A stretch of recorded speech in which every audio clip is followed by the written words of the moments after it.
बीता हुआ कल गौतम बुद्ध की कहानियाँ। बुद्ध भगवान एक गांव में उपदेश दे रहे थे। उन्होंने कहा कि हर किसी को धरती माता की तरह सहनशील तथा क्षमाशील होना चाहिए। क्रोध ऐसी आग है जिसमें क्रोध करने वाला दूसरों को जलाएगा तथा खुद भी जल जाएगा।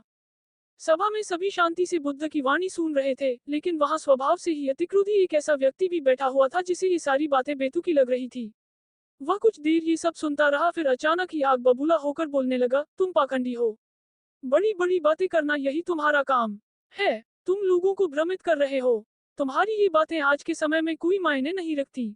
ऐसे कई कटु वचनों सुनकर भी बुद्ध शांत रहे।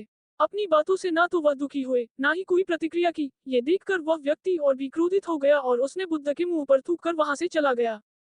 अगले दिन जब उस व्यक्ति का क्रोध शांत हुआ तो उसे अपने बुरे व्यवहार के कारण पछतावे की आग में जलने लगा और वह उन्हें ढूंढते हुए उसी स्थान पर पहुंचा, पर बुद्ध कहाँ मिलते। वह तो अपने शिष्यों के साथ पास वाले ही अन्य गांव निकल चुके थे।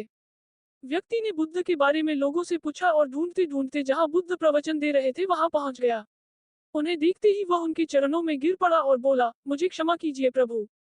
बुद्ध ने पूछा, कौन हो भाई? तुम्हें क्या हुआ है? क्यों क्षमा मांग रहे हो?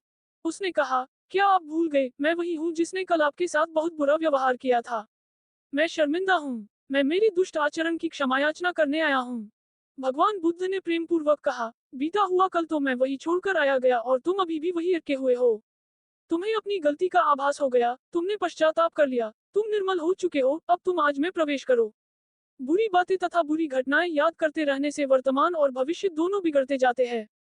बीते हुए कल के कारण आज को मत बिगाड़ो। उस व्यक्ति का सारा बोझ उतर गया। उसने भगवान बुद्ध के चरणों में पड़कर क्रोध त्याग का तथा क्षमाशीलता का संकल्प लिया। बुद्ध ने उसके मस्तिष्क पर आशीष का हाथ रखा। उस दिन से उसमें परिवर्तन आ गया और उसके जीवन में सत्य, प्रेम व करुणा की धारा बहने लगी। मित्रों, बहुत बार हम भूत में की गई किसी गलती के बारे में सोचकर बार बार दुखी होते और खुद को कोसते हैं। हमें ऐसा कभी नहीं करना चाहिए। गलती का बोध हो जाने पर हमें उसे कभी ना दोहराने का संकल्प लेना चाहिए और एक नई ऊर्जा के साथ वर्तमान को सुदृढ़ बनाना चाहिए।